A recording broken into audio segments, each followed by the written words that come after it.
Yo, sports fans, we are live. Welcome to the Sports Behavior Podcast. I am your host, OG the Beats, here with my co-host, as always, Chilltown 32. What's poppin', Unc? Yeah, we in the house. We had some football last night. We had a damn good game, Damn too, good man. game. Surprisingly, actually. I was actually surprised at what I saw from Washington versus the Giants. I'm like, look at the Giants, look at Washington, actually giving us a good Thursday night game. But Yeah. I want to talk about some things since we're talking on the subject of this game. I want to talk about some things. I made a TikTok earlier today or last night or while the game was going on, right? And it led to, earlier today. My TikTok was basically premeditating the game, calling the game before it actually happened. And I've been bad at this lately. A lot of people have been getting on my case about it. I did it again. I did it for the Raiders game, calling the Raiders Gabricio. They ended up pulling it out. Then I just did it again Thursday night with Tyler Heineke. Everybody was getting on my case because I was calling Heineke Gabricio because he threw that pick to James Bradbury at the end of the game. But listen, this kid, Tyler Heineke, he throws 46 passes in this game. In his first start since the playoffs, he goes 34 for 46. 336 yards and 2 touchdowns. This kid can play. He can flat out play. And with Ryan Fitzpatrick, a.k.a. Fitzmagic, out for potentially more than half the season, I ask you this. Have the Washington football team found a quarterback? Well, let me ask you this, Beast. The 2 starts that he's had, right? The 2 starts that he's had, we've seen him against Brady in the playoffs, and we saw him last night. How'd he look to you? How did he look? He looked fantastic, especially he held his own against Brady. And last night, I mean, I know I was making fun of, poking fun at Washington fans, but let's be honest here. This kid looked better than expected, better than advertised.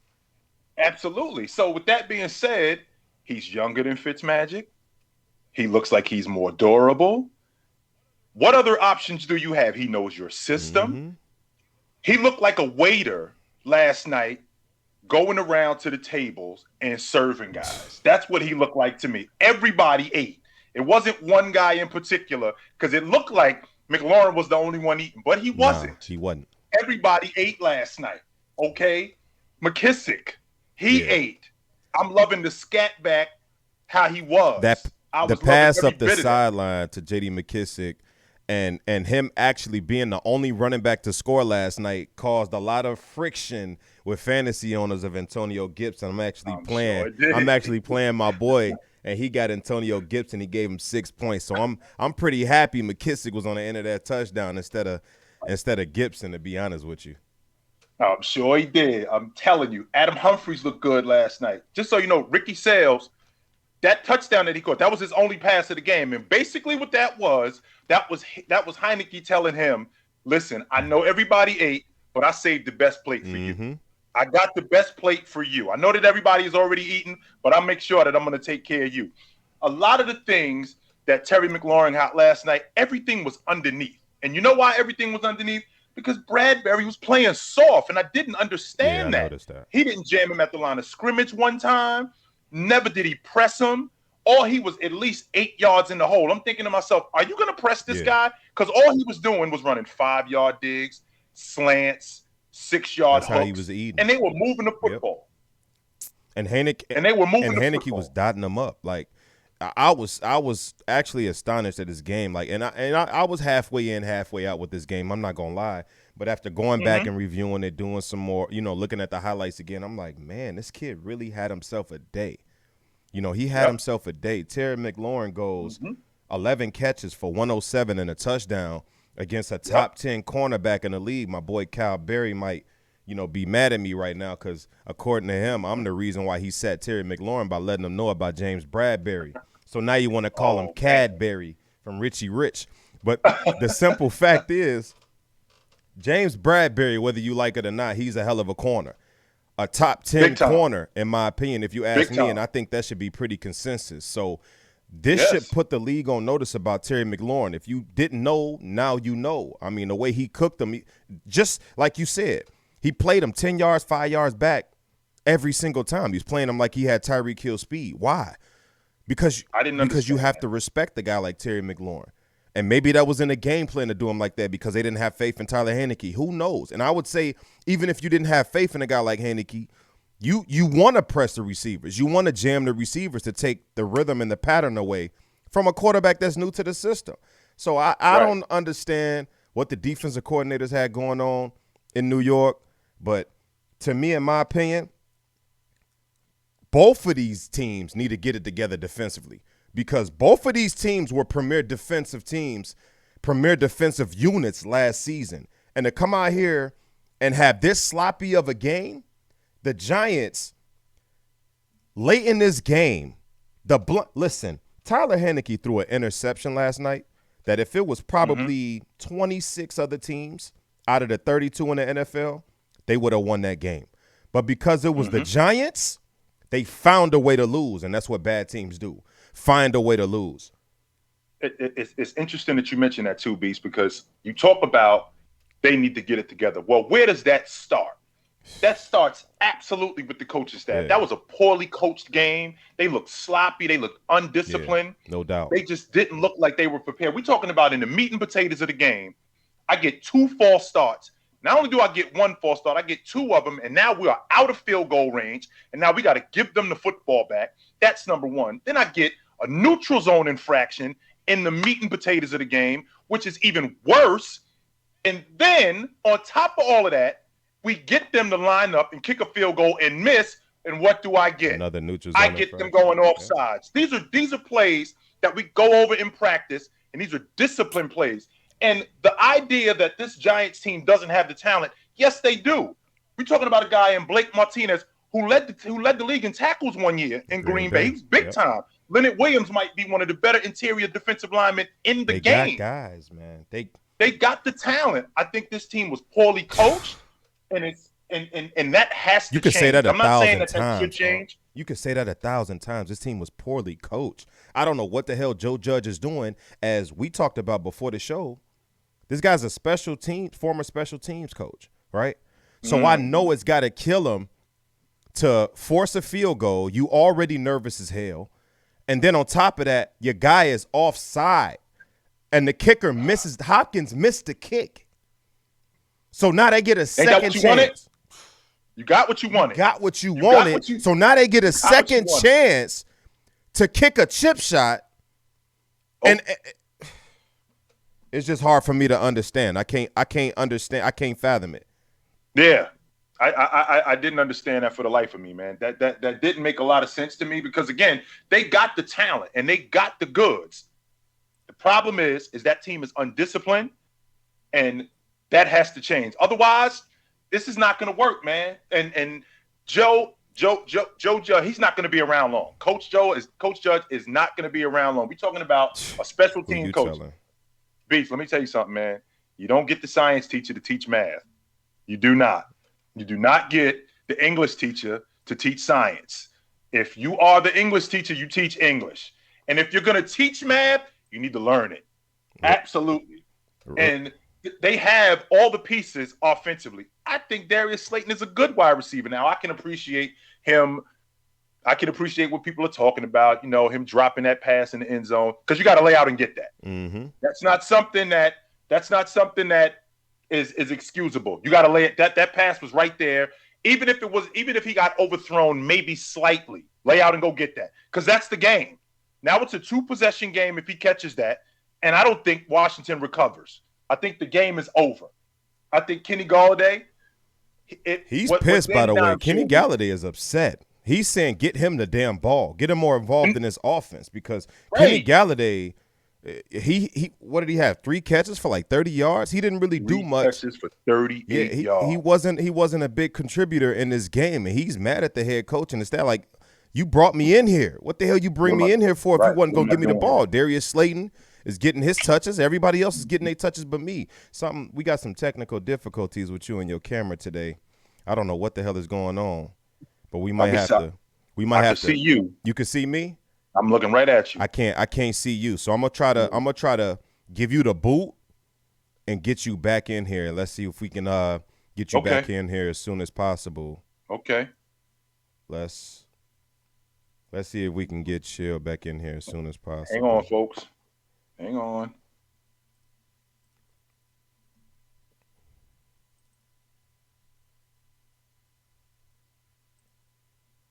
Let's see if we can do this. Yeah, but it's just crazy.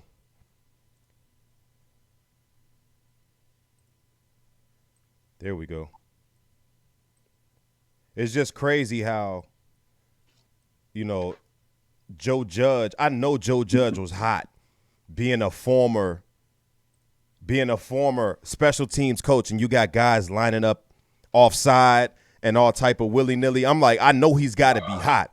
Like, bro, like the Giants literally found a way to lose this game, right? Everything that happened down the stretch of this game was just 100% coaching, and not only coaching, but it seemed like Daniel Jones just couldn't catch a break in this one. And as well as he played, let's get into him. As well as he played, I feel like that should be on notice more because Daniel Jones played one hell of a game. We lost you again. Something's going on with your camera again. Let me see. I'm looking right at you, yo. I'm good. I don't know what's going on. I don't know if they can see you. Can y'all see Chill? Yeah, they saying fix the camera here. Let me see something. Let me try to get you back in here.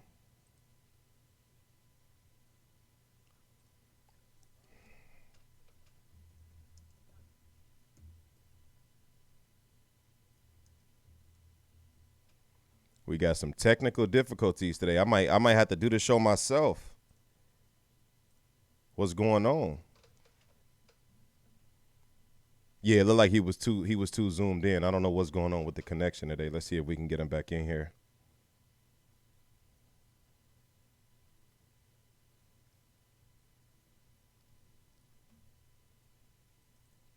See if we can get him back in here.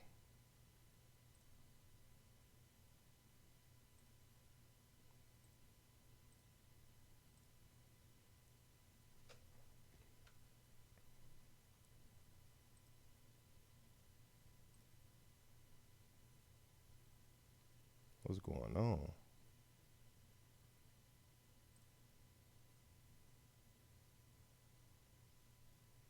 It's getting crazy today.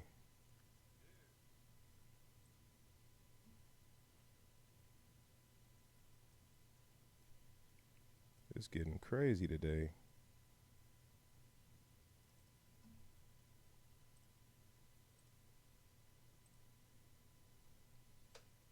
There we go.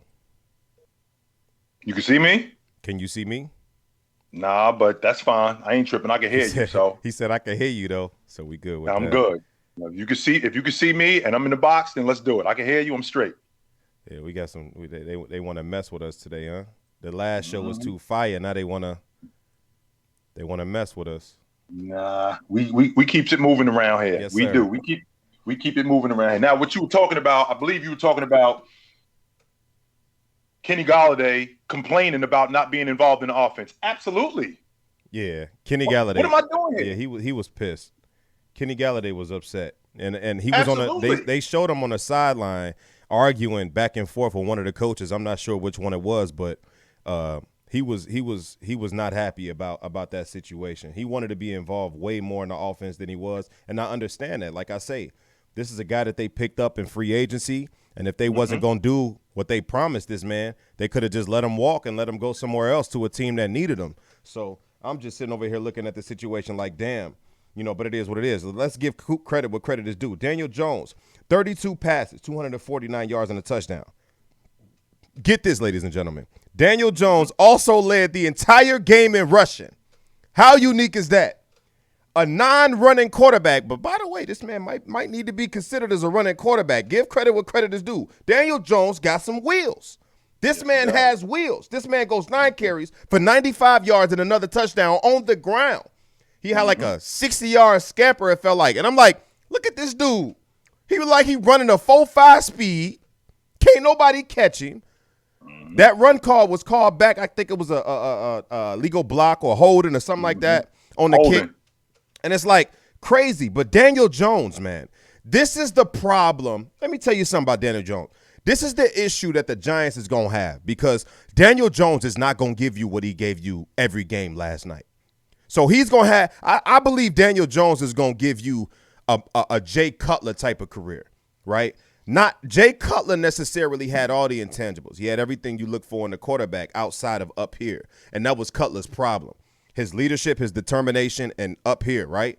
I think with Daniel Jones, it's like the opposite. He's a likable character, not really gifted, as gifted as a passer as a guy like Jay Cutler, but I think he's going to be good enough to kind of keep you on the string like, damn, he's too good to let go, but he's not bad enough for us to cut him. So I think Giants, not only fans, but that organization is going to be fooled with Daniel Jones because let's say next week he comes out and he throws 3 picks. What do you do with this guy? He throws 3 picks and y'all lose. What do you do with a guy like Daniel Jones? It's going to be confusing for not only Giants fans, but like I say, the organization, because unless Daniel Jones takes this developmental leap this season and puts the league on notice as somebody that's serviceable at least, Giants fans. He absolutely did that though yesterday, Beast. Yeah, you saw what happened when he was. You saw what happened when he was sitting in the pocket and he had time to throw. But, how good he looked. But what is it going to be next week? Is it going to be the same Daniel Jones? And I don't see why it can't be. I don't see why it can't be. That game had nothing to do with Daniel Jones. That game had nothing to do with that offense. That game was poorly coached. That's what it was in the end. Well, we'll see. Give Daniel Jones opportunities to move the football. And I completely disagree with you about Jay Cutler. And why? Because Jay Cutler, for lack of a better term, could care less. True. And this guy, Daniel Jones, actually puts the work in. He looks like he's improved since last year. Let me run down something real quick for you. Talk to me. Daniel Jones, in 4 to 5 games against Washington, right? 4 to 5, 69% completion percentage. 3 touchdowns on average and a 96 QBR. So pencil him in for that whenever you see him against Washington. Right. Daniel Jones is 4-0 against Washington, undefeated. 4-0. He's got Washington's number. I get that.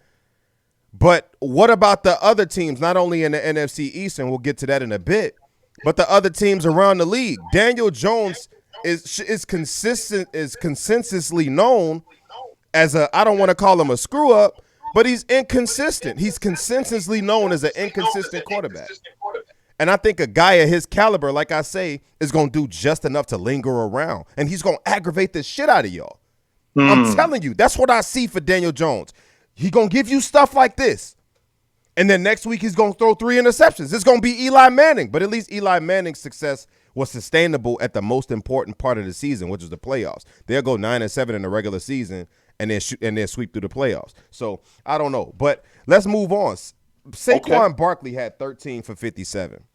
Okay. Antonio Gibson goes 13 for 69, right? Mm-hmm. And we made some predictions about NFC East running backs who's going to lead this division in rushing. Yes, and we did. These 2 guys are not off to a great start. So they're not. We going to reevaluate this week 8, and we going to come back to that subject. Remember that. But we got something. Actually, let's rank these NFC East teams real quick. Since we on the subject, let's rank these NFC East teams real quick because we didn't get to do this for the start of the season. So I want to know. So I want to know now, with a week past and 2 weeks for the Giants for 2 of the teams in this division, right? So we get a pretty decent sample size. You know, you can make some evaluation based on what you know right now. I want to know who you got. You ain't got to give me record. Just tell me 4, 3, 2, and 1 in order. Worst to first. Worst to first. At the bottom of the list, team we just got finished talking about. The Giants. Okay. Bad team. They find a way to lose. Right in front of them, I think is the Washington football team. And I think Heineke,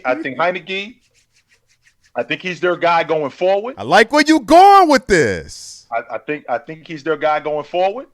And I like what they're doing with him. The Eagles at number 2. Okay. I got your Eagles at number 2. Okay. They got this team from the West Coast coming into town, so we're going to find out who they really are. Finish the statement. You allowed to change your opinion when provided with new information. Yeah, so I like that. Okay. Based on new information. And at the top of the list, I still got the Cowboys.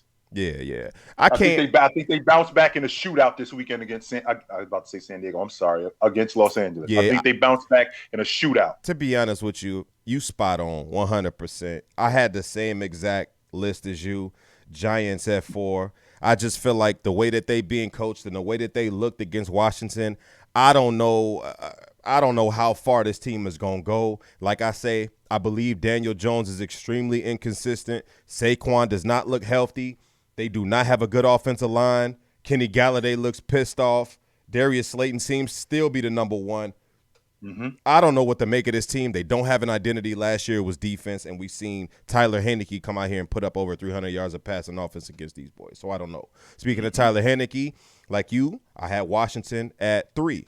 Due to the fact that Heineke has to prove to me that he can be a viable starting option in this league, right?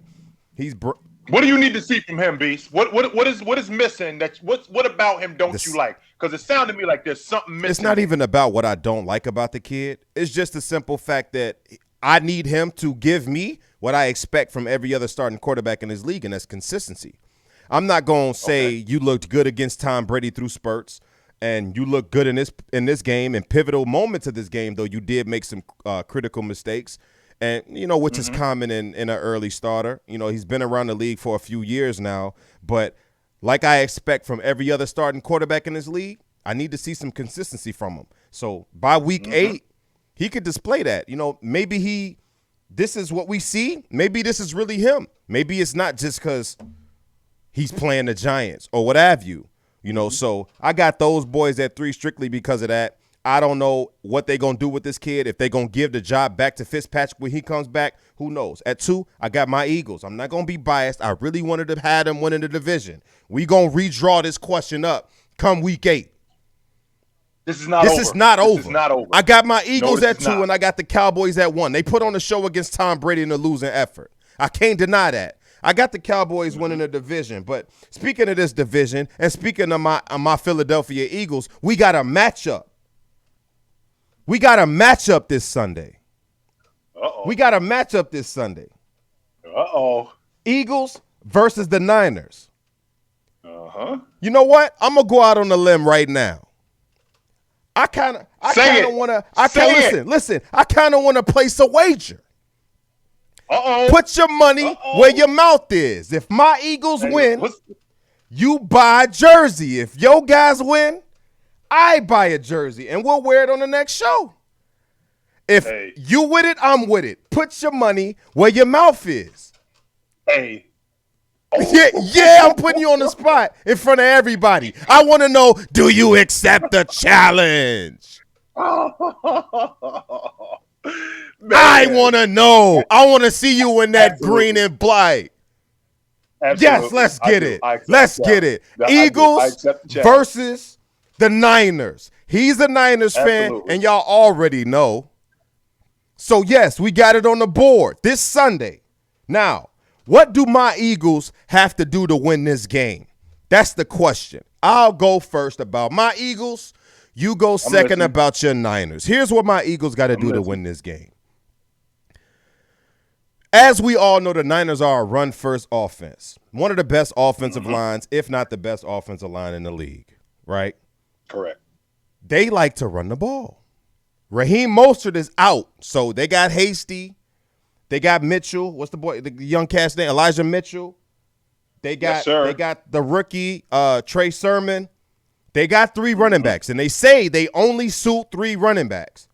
So they suit 3 and play 2, I believe. So that's correct. We're going to see what happens. We need to force Jimmy Garoppolo to pass the ball.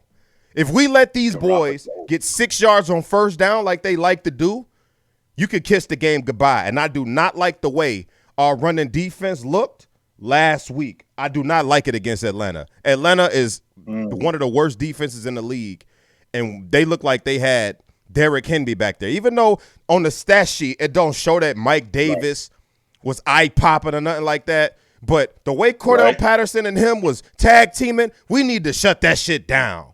And it's going to be way harder against this squad than it is against that squad. So if we couldn't do nothing with them, it's going to be tough. But I think that is the number one thing we need to do coming into this game, right? Lane Johnson versus Nick Bosa. That's going to be a hell of a matchup. Great matchup. I don't care about left tackle, right tackle, where Nick Bosa is, wherever the hell he is. I believe Nick Bosa lines up on the left side, and that's going to be Andre Dillard. Yes, sir. But I hope, for God's sake, they just move Lane Johnson over there just for this game. We need somebody to contain him. If we can contain him, let Dillard handle Armstead, hopefully we can get something popping, right? Correct. And like I say, force Jimmy G to pass, contain the run. The matchup to look at is going to be that left tackle versus that end. And arguably the best end in the game in Nick Bosa. Arguably, you can make a legit argument.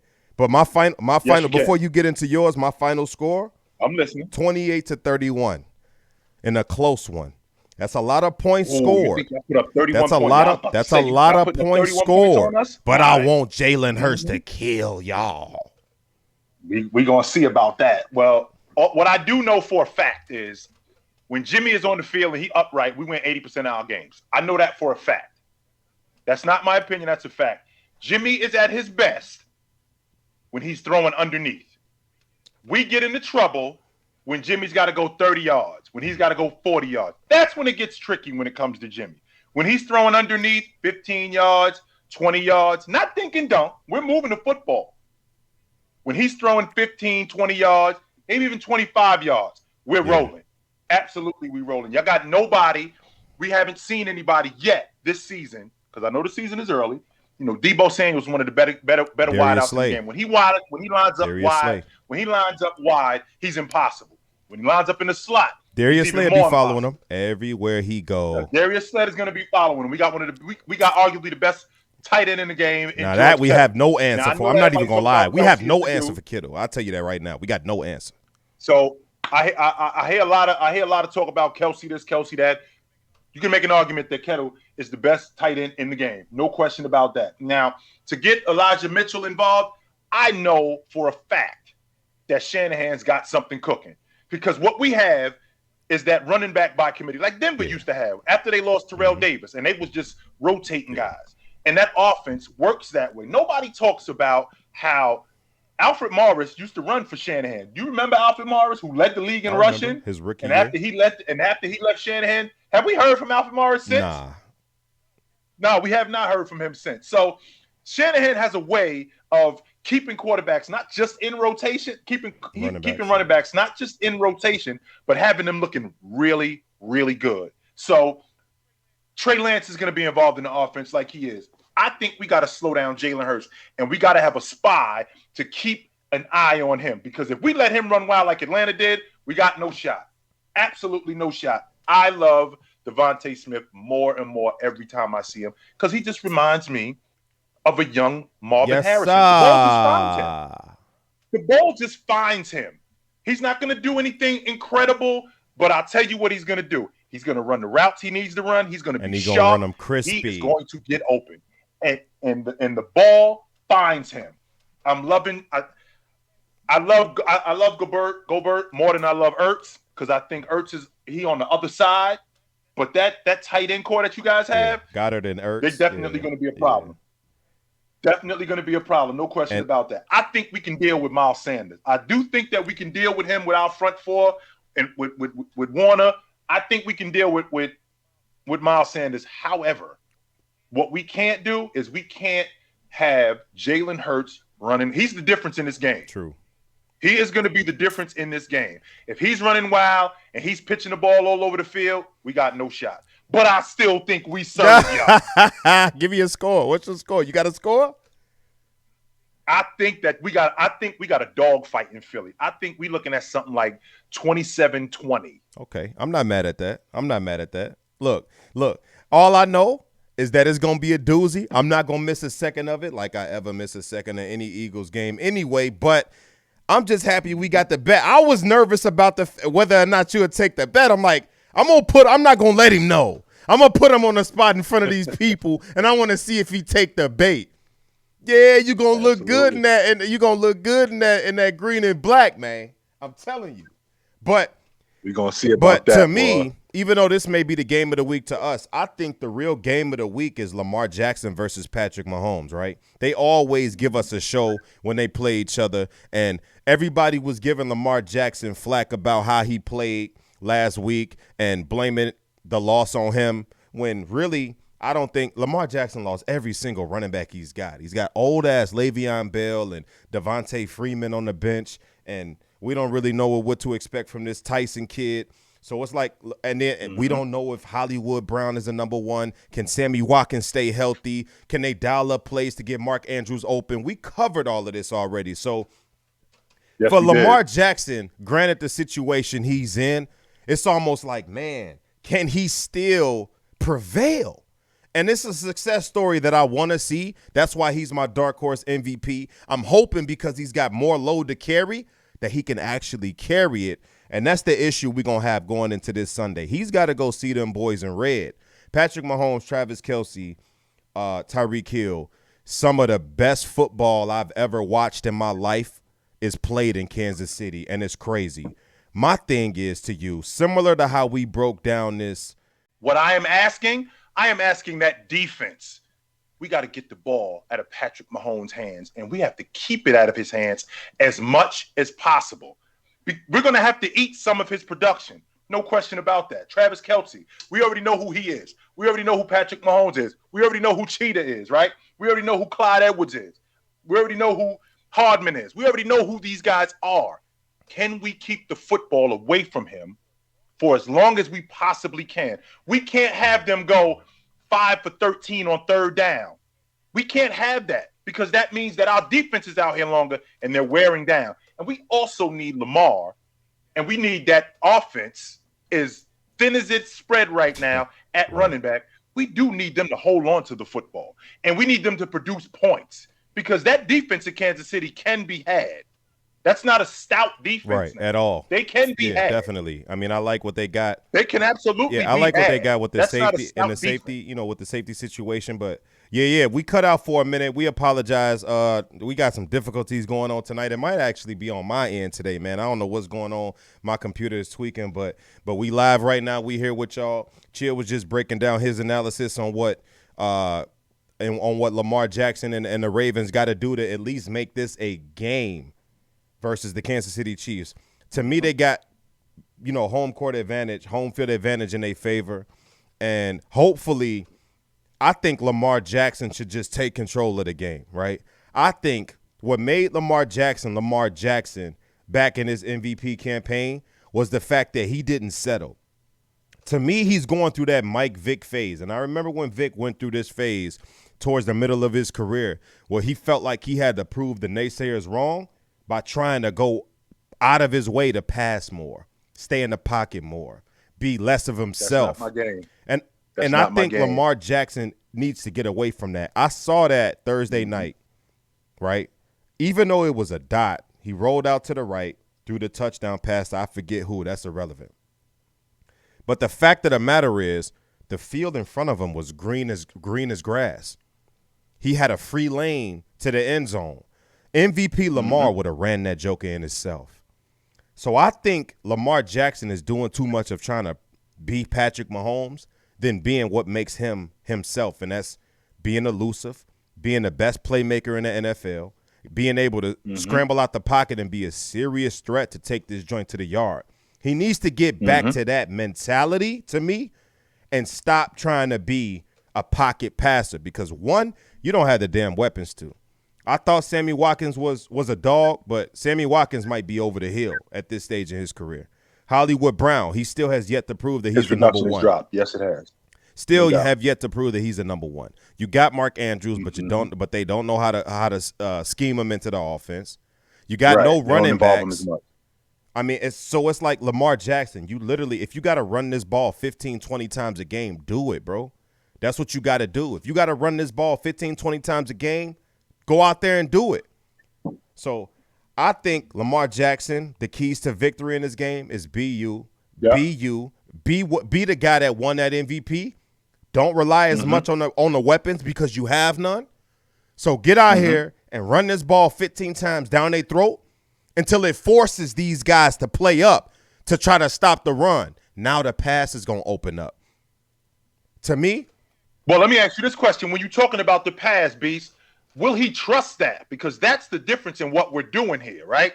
We got a guy in Lamar Jackson who he doesn't make the reads that he needs because he's so in love with running the football. And I know that's his game, but at some point, you got to sit in that pocket and you got to throw. We're talking about a dude who threw for 97 yards last year against Kansas City.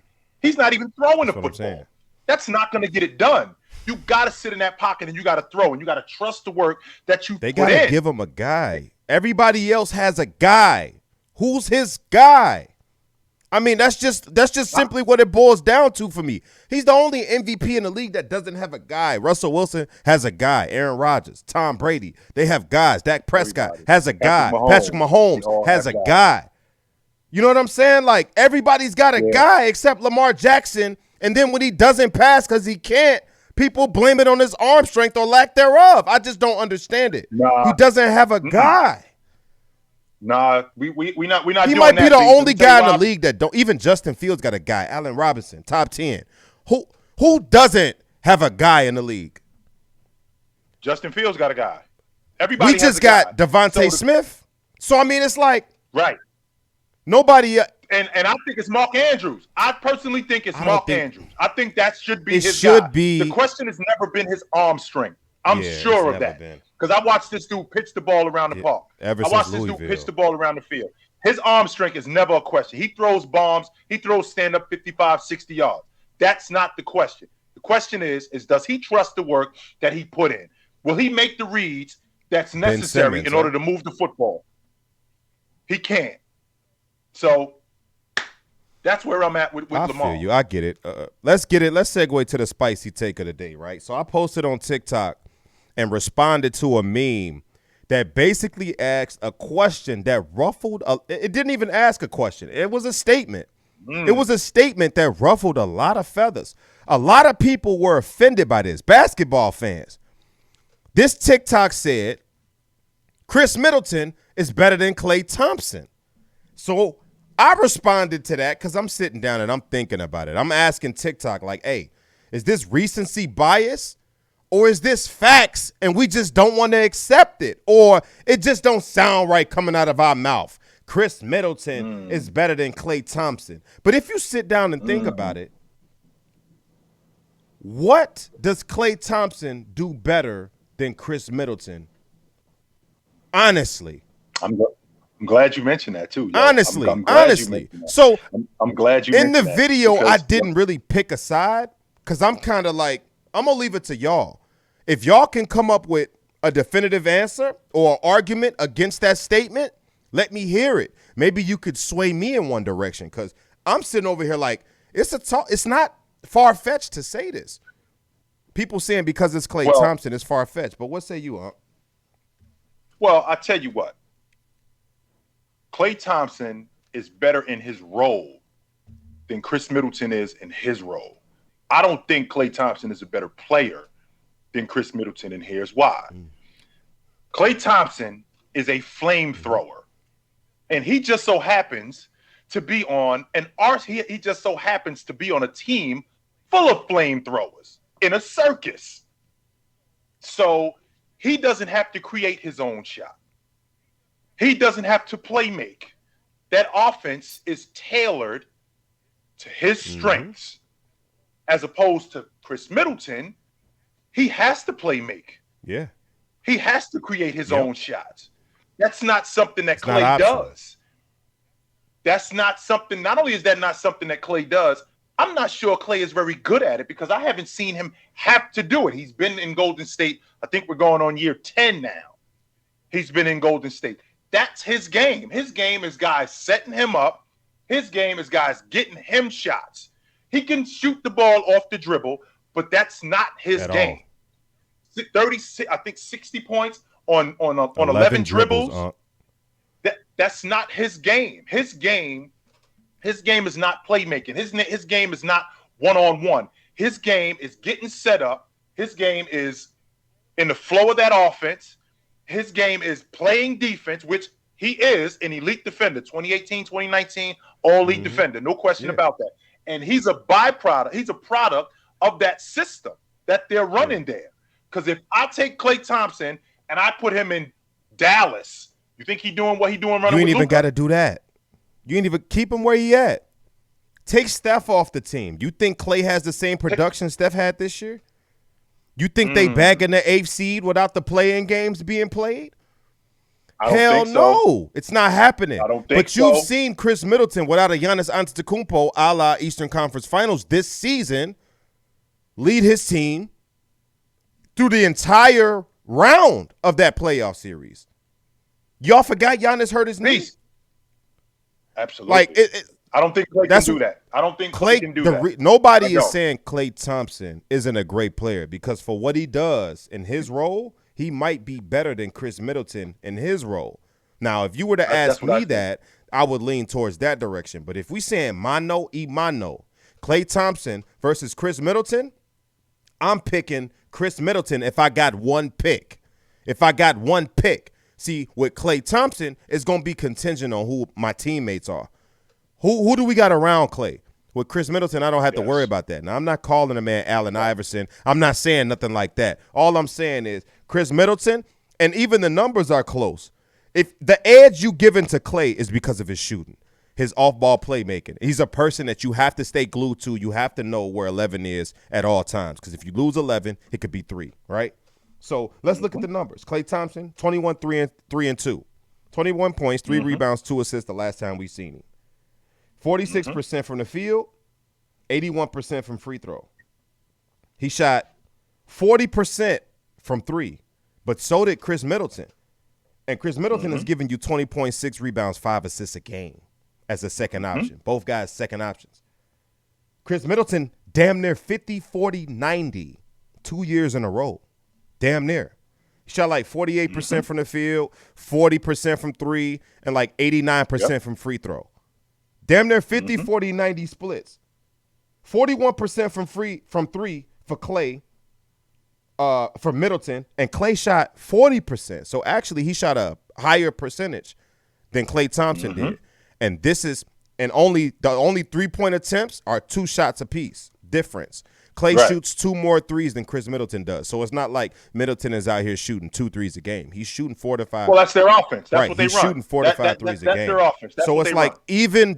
even the attribute that you want to remotely give Klay by an overwhelming margin to sway your decision in this, it's really not that far apart as y'all think it is according to the numbers. Those are the numbers. You could take them how you may.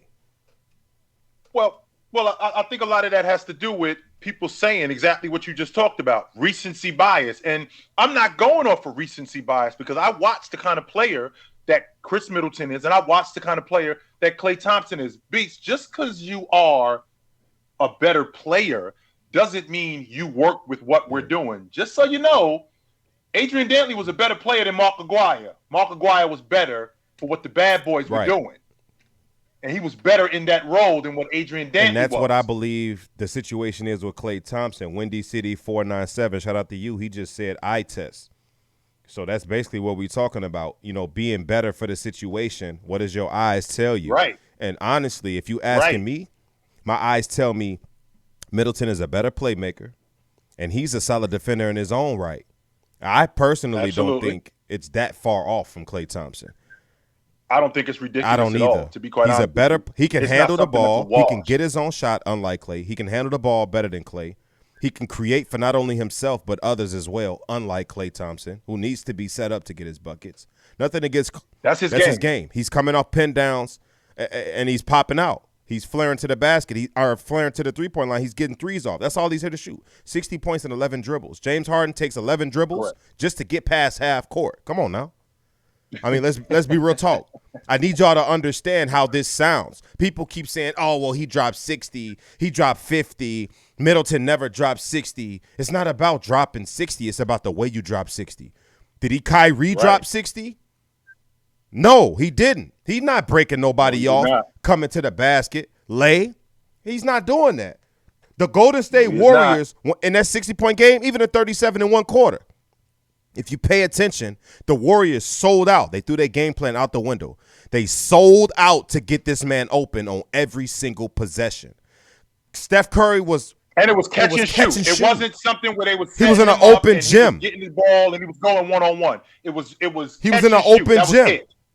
That's it. Just catching and firing. And so it's like you can't compare. I mean, that's great to do. That's not going to be consistent, especially if you're a number one option. I'm sorry. For those that don't want to hear that, you need to hear it. It's not going to be consistent, especially if you're a number one option. If you can't get it like Curry can, you're going to be pop. You got to be a number two in that situation. Well, I'm glad you brought that up too, B. So let me ask you this question. With Khris Middleton, is Khris Middleton a solid number two? Yes or no? He is a solid number two. Now, Klay had to move to being a number three when they got KD. Which he excelled at that. He excelled. Klay Thompson's probably the greatest number three of all time. And when I think about number threes, I'm thinking about James Worthy. I'm thinking about Klay Thompson. I'm thinking about guys like that. Yes, absolutely. Yeah. Now, Middleton has always been a number two. Him and Giannis been together 8 seasons. They grew together. And in the 8 seasons, they've been together 8 seasons. And in the 8 seasons they've been together, he's always been a number two. And he's excelled at that role. 2-time All-Star. Now, he has been inconsistent because, again, we're talking about a guy who you expect so much from him. Right? But with that being said, he's been solid in that role. Yeah. Now, I think Klay is better in his role than Middleton is in his role. However, I still think Middleton is a better overall player. And I think that's what we got to give to Klay right there. If we give it anything, nobody's hating on Klay Thompson. If you're a Klay Thompson fan, nobody's hating on Klay. But I think what we do got to give Klay is the fact that he's better in his role than Middleton is. So he's better at what he do than Middleton is at what he does. And I'm not calling that don't make you a better player than exactly. It just makes you better in your role. And I'm not saying Khris Middleton is Kyrie or nothing. I'm just saying he's a dog too, and Klay Thompson is just better than him at his role. Speaking of Kyrie Irving, it was reported by Nick Wright that the Nets may be seeking to trade Kyrie. And Kyrie replied to the Twitter post from Nick Wright saying, if the Nets were to trade me, I'm retiring. I'm out of here. Finito. It's done. And this is consistent with Kyrie Irving's behavior, because if you don't remember, he was threatened in trade talks before and said, look, I'll take season-ending injury if y'all try to trade me. So this is pretty consistent. Plus, Kyrie is also on record stating that he didn't want to play into his mid to late 30s. He wanted to play until his early 30s, so which is where he's at right now. So I don't think he's bluffing, ladies and gentlemen. But my question is, why the hell would the Nets consider trading Kyrie? And if they did, what viable option could they be seeking to replace this guy? It's crazy to me. Well, I think a lot of that has to do with exactly what you just said. When you think about the chemistry on a unit, when you think about how we're running, if we could have less of a headache, this is a classic example of addition by subtraction, where we could get a bunch of guys in here who are solid in their roles. Because I already got my playmaker in James Harden. I already got him. Where my buckets at? Number 35, there he is. I already got my buckets in him. I got my glass cleaner. I got my long ball shooters in Joe Harris and Patty. So I'm already set in these areas. What's the problem? This thing coming together and staying together. The last thing that I need is to have disruption. So last year I get Kyrie Irving because he was having some mental issues, which I can appreciate that. I would never talk bad about that, where he needed 2 weeks off. Yeah. Now, this is the kind of stuff that can cause a problem later on, though. And this could be a disruption for what we're trying to do. Because I believe with the harmony of our group. Now, don't get me wrong. If you want a championship team or you're trying to build a championship unit, it ain't kumbaya around here all the time. Yeah. No, absolutely. However, we do need to have a cohesive unit. And I think that with the possibility of trading Irv and bringing in different pieces to continue the cohesiveness, it's realistic. So you're basically saying trading Kyrie Irving for a collection of assets, not just one single player. We already straight with what we got. Where's my playmaker at? There he is right there, James Harden. To be honest with you, I'm going to keep it a a whole buck. I think they need Kyrie Irving this year, especially with the way the Lakers just retooled. I think if the Nets don't have Kyrie Irving, they don't have a shot at winning this title. And that's just my opinion. And I got the Nets coming out of I got the Nets winning the NBA championship this year. That's where my money lies. I got Nets in 5. With the way that they are right now. You got them serving the Lakers? Serving the Lakers. Damn. Serving them. There you go. On a silver platter. A lot of the comments are saying right now, shout out to Light Out. Shout out to everybody that's in the stream. Maybe behind the scene issues, Kyrie might be a problem. Dub Fit Gaming, go drop him a follow. He be streaming 2K. If you like 2K, drop Dub Fit Gaming a follow. He said can't count on him to be there in the playoffs. And that could be an issue that the Nets face because they faced it last year, and it's just consistent with Kyrie Irving and who he is. Like his health is just a problem, and the best ability is availability. I don't care how much talent you got in the regular season, but if you can't provide that in the playoffs, we got a problem. Not gonna lie. Why you here? Somebody else selling TV says not gonna happen. KD is his best friend. He won't allow it to happen. To be honest with you, I think Kevin Durant is out for blood, and he can give a damn about a Kyrie Irving right now because this business shit is different from this friendship shit. And if Kyrie Irving can't get it together and the Nets feel like they want to move him, let him retire. But they better bring in somebody that's serviceable enough to knock some shots down on an efficient basis like him because I don't think – What was the sole reason why KD came there? What was the sole reason he came there? To play with Kyrie Irving. That was the – No, try again. The reason?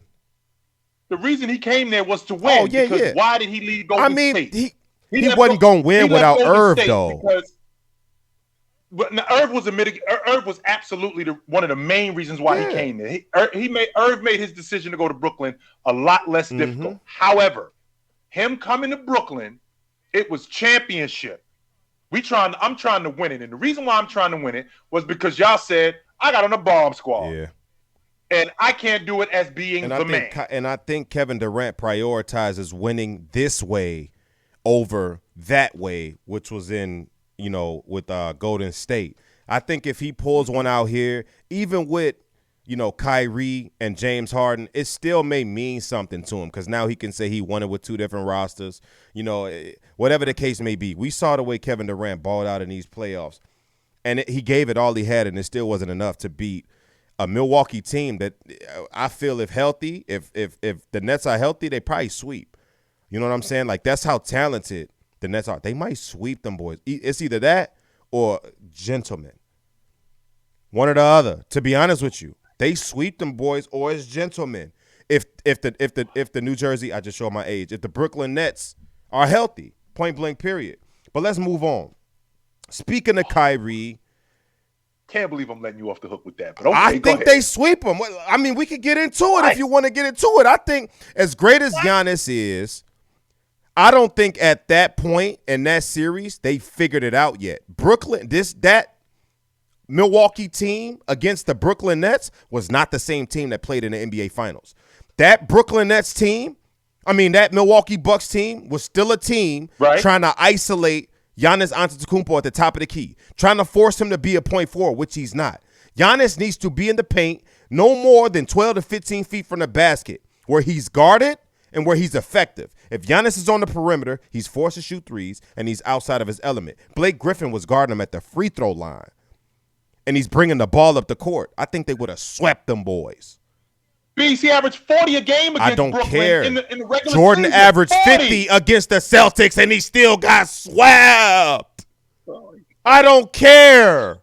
Point blank, period. Them boys would have got swept or would have been gentlemen had James Harden been 100% and Kyrie Irving with a Blake Griffin. They would have got up out of there. You see how Brook Lopez was playing? I did see how Brook Lopez was playing. They would have got them boys up out of there. Absolutely, I did. But I also saw how good Giannis was. Of course. I saw how good Middleton was. I saw how good Drew Holiday was. I saw what they were doing. Struggled. And I'm not listening to the nonsense about you not being able to, if you were healthy. I don't care about that. You know why I don't care about that? Because if you ain't here, you ain't getting paid. That's true. I could care less about you being healthy. If you ain't healthy, get out the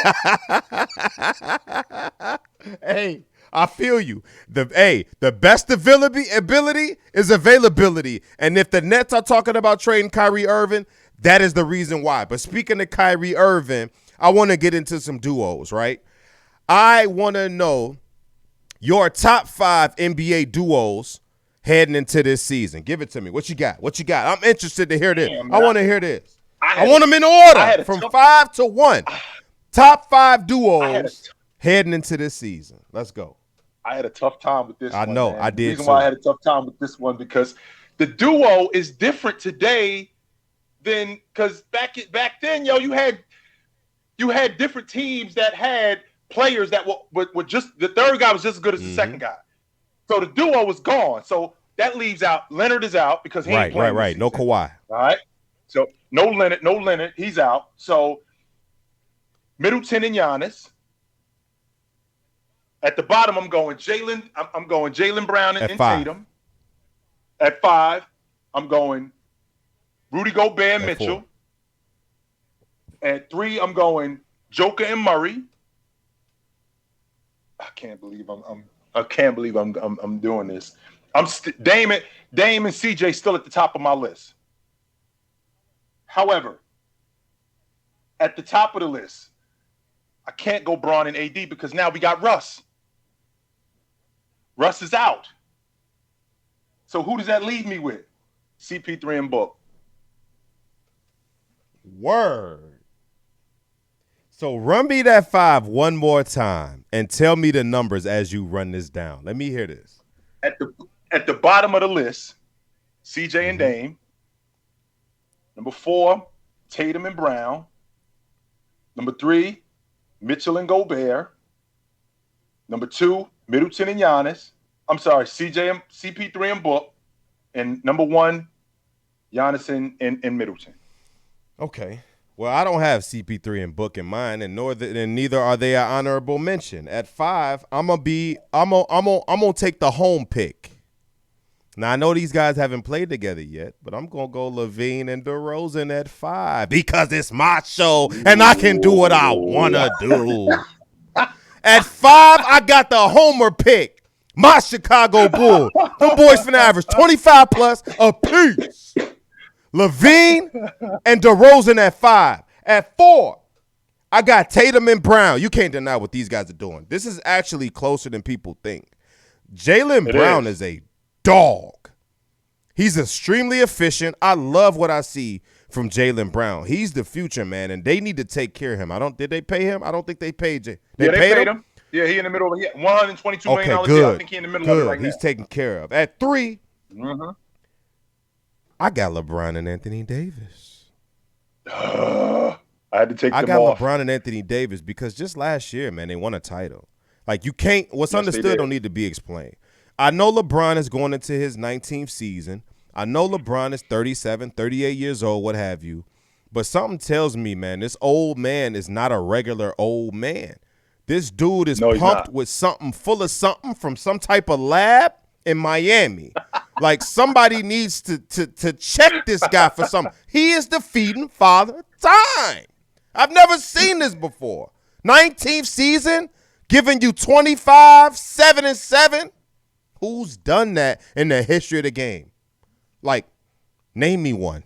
You probably won't be able to find one. In the history of the game, I don't recall off the top of my head, going into 18th season, what was he, 18th season, giving you 25, upwards of 25.7 rebounds and 7 assists?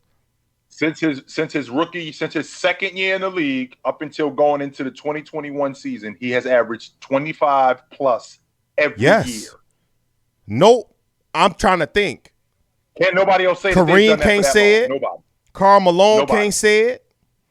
Nobody can say that. Nobody. At 2, I got Giannis and Middleton. Now we gotta give respect where respect is due. Giannis and Middleton needs to be high on this list. Unc has him at 1. I got him at 2. They just won a championship. Giannis is a freak of nature. He's a dog. I just hope what happened in the playoffs and what Coach Bud realized in the finals, that adjustment that he made that was so pivotal, and I was calling it all playoffs. He's not a point forward. Put him in a position of where he needs to be guarded. That is the same shit they did with Giannis in the finals. Philly need to find a way to do with Ben Simmons, but the problem is when you got a Joel Embiid, you can't really do that. They need to get rid of Ben. Coach Bud made the biggest adjustment, and that was putting Giannis in a position where he could be guarded no further than 12 to 15 feet from the basket, to where he could use his array of moves to get to the basket, to even shoot that little turnaround fade he was doing. So if Giannis keeps up play, you've been real critical of Coach Bud too. You've been real just because of his adjustments. You've been real critical of him. But if Giannis comes in with that same mindset he had in the NBA Finals, I can't see why they can't be number one potentially next year. And, of course, number one, I got James Harden and Kevin Durant. I mean, these are two of the greatest players of all time. James Harden is a man amongst boys. Last year he's giving you an efficient 25, 26 points per game. He can average double-digit assists in his sleep if he wanted to. He's a top 5 player in his league, in my opinion, top 10 consensusly. But Kevin Durant, what's understood don't have to be explained. The Slim Reaper is arguably the most talented player of all time, the most talented offensive player, in my opinion, of all time. So I got to have them boys at number one just by default, just off the strength. But while we on the subject of current players, let's do history. Some of these guys in here don't know their history. And I'm a guy that prides himself off of history, both sports, football and basketball. That's my favorite thing. Yeah. Because to know where you're going, you got to know where you've been. Just because you didn't see it doesn't mean it didn't happen. So give me your top 5 duos in NBA history. I got an honorable mention. And I hate those, by the way, but we're going to do it. Earl the Pearl and Walt Frazier, right outside the top 5. Champions. At 5, I got Doc and Moses. At 4, I got Chamberlain and Jerry West. At 3, I got Isaiah and Dumas. At 2, I got Kobe and Shaq. And at number 1, need I even say more? You ain't got to say it. What's understood don't need to be explained. I just want to make sure. I'm not mad at that. But see, what I took into account is not only success they had together, but also the type of players that they were as individuals. I did take that into account when evaluating my list. Your list went all the way back to the 70s, 60s. I heard you say Wilt too. So you went back to the 70s. Jerry West and Chamberlain. Okay, Jerry West and Chamberlain was early 70s. So you went back to the 70s, right? I'm not going to go back that far. At 5, I got Stockton and Malone. They should be higher on this list. How did I leave Stockton and Malone? I don't know. Off? You tweaked very hard. Oh, I definitely. How did I forget those two? Yeah, you tweet hard. I'm sorry.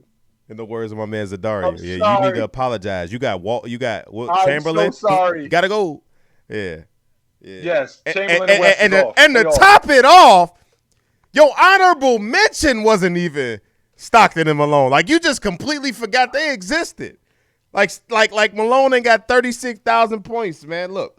So I got Stockton and Malone at 5. They could have won more, but they didn't. They played in the era with the greatest player of all time. They could have got one. They could have snuck one in when the Rockets won too, but they didn't. It is what it is. At 4, I got Bron and Wade.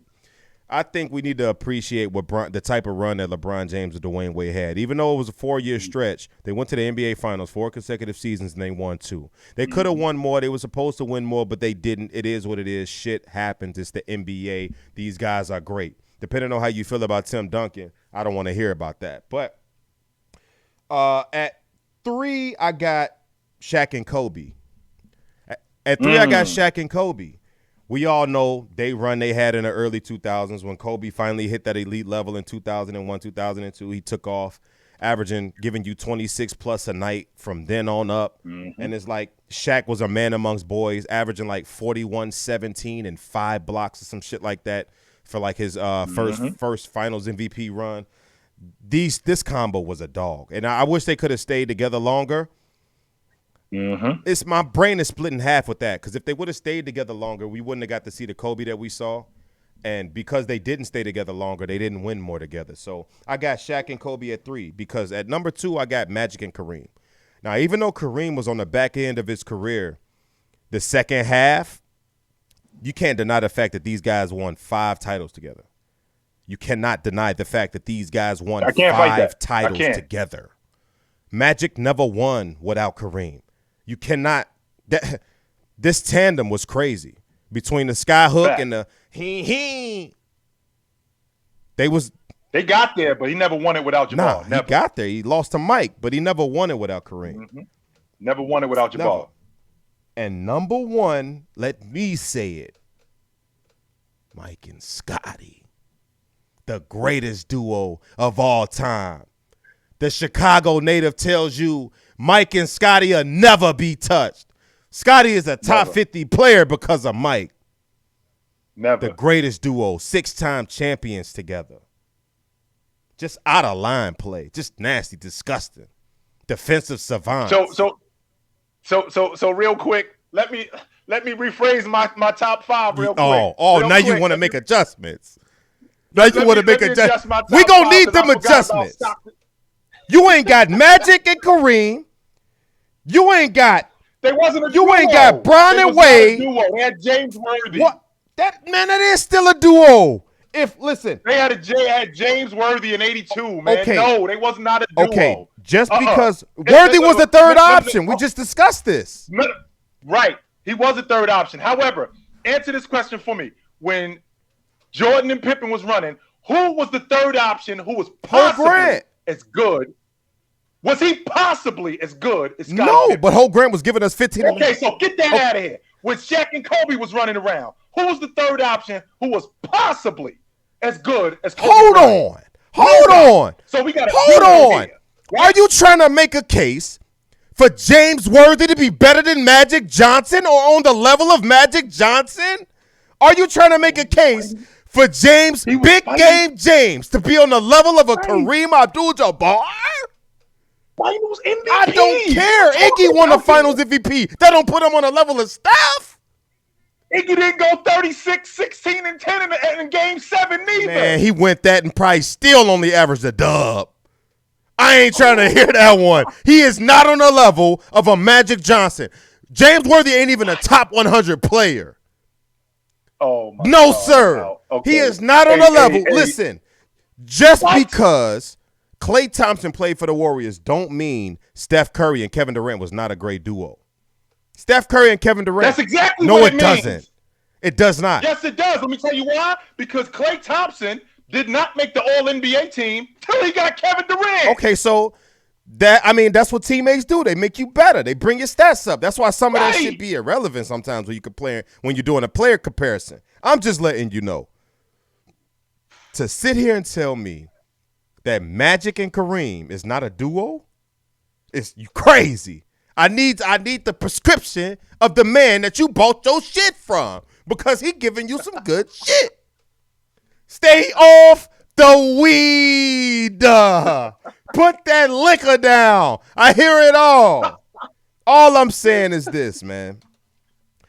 Just the two best players on the team, Magic Johnson, Kareem Abdul-Jabbar. Both of them guys won MVPs with each other on the team, right? Finals MVP, league MVP, all of the above. Both of these guys was great players. James Worthy was the third wheel. As great as James Worthy was, he was the third wheel. Because if he was as great as you anticipating and he should be on the level of a Magic Johnson, he would have been enough to get out of that series against Michael Jordan. Because if Kareem was there, they probably would have gave us issues. Maybe not at that age as Kareem was at that time. He was done. Kareem was done. So maybe 40. He was 40. Right, 42. he was all the way done. Maybe not at that age. But like I say, if Worthy was the guy you say he is, he'd have been enough to get them up out that series, or at least make it competitive, because I think we beat him in 5. So that's all I have to say about that. It was gentleman's now, no doubt. As we wind down this show, we like to do a segment called Questions from the Fans. And it used to be on TikTok to where guys would hit up the Q&As, and, we would bring them from TikTok over here to the Sports Behavior Podcast. But we want to change things up a little bit and give these lovely people that's in here a chance to go back and forth with us. So spam up the questions, and let's see what y'all got. We got enough time to answer maybe 2 of them. Give us 2, maybe 3, depending on how short answers they are. KB say, what's in your cup?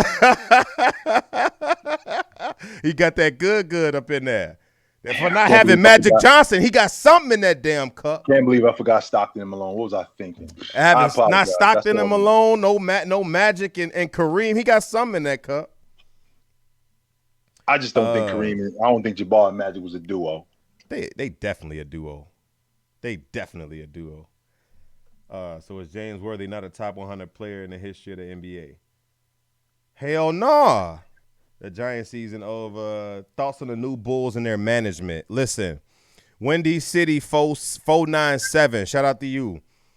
I am ecstatic as ecstatic can be. I am happy for what my Chicago Bulls can bring. We got a black general manager, and he is making moves. I have never seen the Bulls this aggressive since Jerry Krause. And that's just being real talk. Even the second version of Jerry Krause, when he tried to rebuild the team in the early 2000s, he was aggressive then. Ever since Garth Foreman and John Paxson took over as general manager and president of basketball operations, we have not been aggressive. We tried to do it through the draft. We've been Gabricio because we ain't drafting the right guys. We making dumb trades like Tyrus Thomas for LaMarcus Aldridge when we should have kept LaMarcus Aldridge. I mean, we traded away the whole squad. I mean, the young talent we had in Ron Artest and Jalen Rose and a whole bunch of young talented players that we had, we traded them away. We just been trash. The only spark in the middle of that was Derrick Rose, and he got derailed with injuries and killed our hopes and dreams. So I'm happy with how aggressive the management is now. I'm happy with the direction that the Bulls are headed. I haven't seen us make this many trades in I don't know how long, and I can't wait to see what this team look like, man. I got a question for you before we go, because you was around when this was going on. What was it like being in Chicago when Jordan was playing? Scotty and Mike was running around. Scotty and Mike was running around. I couldn't miss a game. My grandpops, I used to live with my grandma and them in the city, and my grandpops did not allow us to miss a game. We had to sit in front of the TV and watch the greatest of all time play. We had to. The city was just rampant. It was the greatest time to be alive. We was winning, and not only was we winning, we was doing it the way we wanted to do it. We was putting the league on notice, and it was like, it was just the greatest feeling in the world to be from Chicago at that time. The city wasn't even as bad as it was, back then as it is now. Like, just thinking about what we used to do coming up, like, we used to walk to the corner store. You can't do that shit now. I wouldn't dare send my son to no corner store on the south side of Chicago. That's not happening. You know what I'm saying? It's just the city was so much better in the 90s than it is right now. Everything about it, the aura, we was winning. It was what a time to be alive, man. It was definitely what a time to be alive. Like it was lovely. Awesome. LeBron wasn't born yet, so what the? Okay. The Bulls aren't gonna win more than 55 games. Okay. KB say best time ever. Were the Spurs between two? Okay, this was a question that came up in my group chat. My boy Dre say, were the Spurs between 2000 and 2010 a super team? We got into this conversation, and this is a conversation that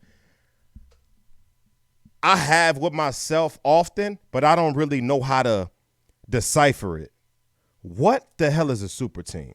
Maybe you can help me out. What is your classification of a super team? What I classify as super team is something that's synthetic. It is not organic.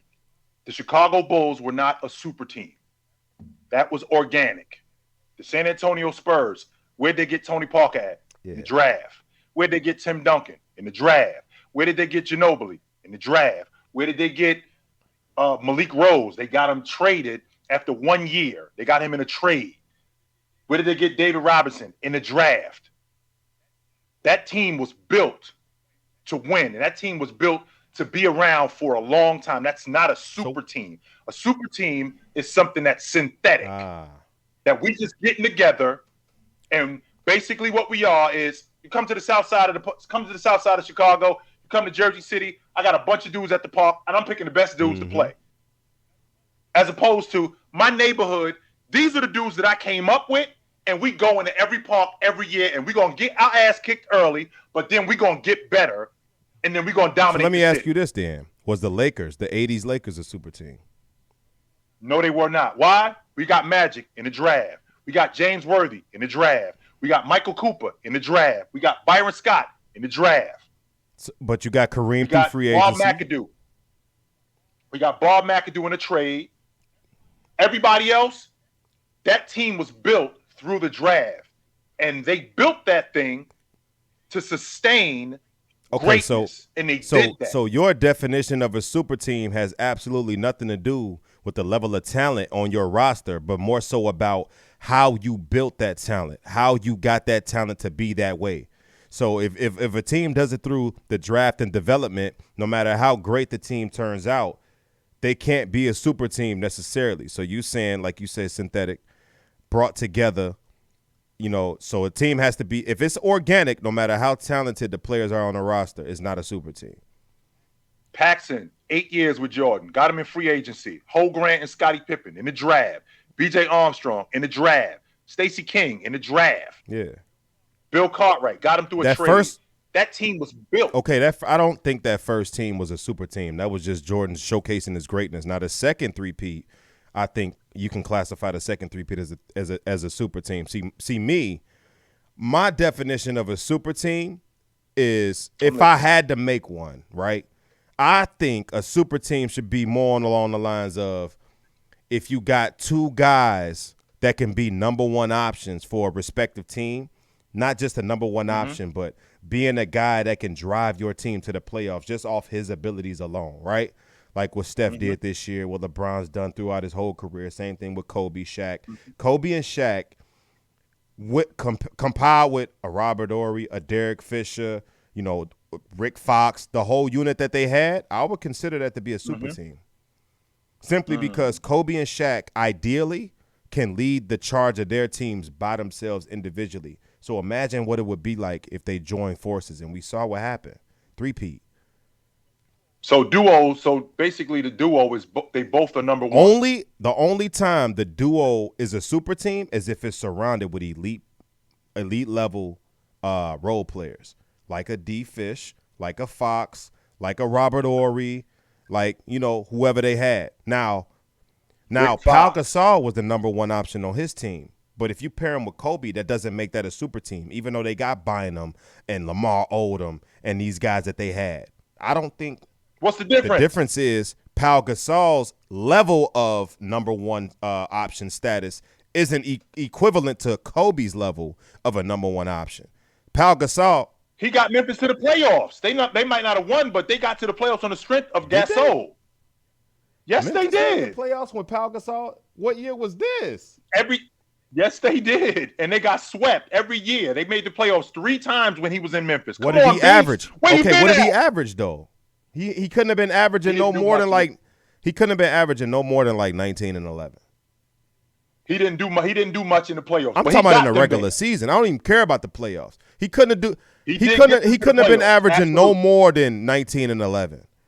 I'm talking about he got them to the playoffs. A serviceable number one option giving you 25, 5, and 5. Something like that. If you a guy, that's what I consider. Like James Harden, Kevin Durant. Both of those guys are viable number one options, 2 of the best players in the NBA. They're giving you 25 plus a night. I think those two, if you put them together, that's a super team. No matter who's around you, I don't care. Level of talent like that. So back to the point. That's why I believe those early Lakers teams and those Celtics teams were super teams. You had elite level talent. I don't care what you say. Kevin McHale could have led his own team, even though he was coming off the bench. Kevin McHale could have led his own team. Kevin McHale was the number one option. Kevin McHale is one of the greatest power forwards of all time. And I think if you split him and put him on whatever team that needed a power forward, I think he could lead that team, especially in that era. No doubt about it. Larry Bird, same thing. Magic. Kareem. We've seen Kareem do it already. Who's to say Magic did it without Kareem when he retired? He took up his team to the NBA Finals. Correct. Why is that team not considered a super team? That's what I mean when I say, I don't know. This is a question that nobody has the answer to. Nobody has the answer to this question. This is an unanswered $1 million question. Who has the answer? Yeah. Everybody's answer is different. It's crazy. That's one of the crazy questions. But we going to get up out of here, y'all. We wrapping up this show. It was a great show. I had fun. We had a little bit of technical difficulties, but we pushed through. We made it through. I appreciate you guys coming into the Sports Behavior Podcast. We are live on Twitch every Tuesday night, Friday night, 8 p.m. Central Time. So if you Eastern, I think you 1 hour ahead, Western, or 1 hour before, whatever the case may be, do your research on it. But it was a great show, and I appreciate y'all. Unc, what you got for him? Take it light, but take it. Yes, sir. We out.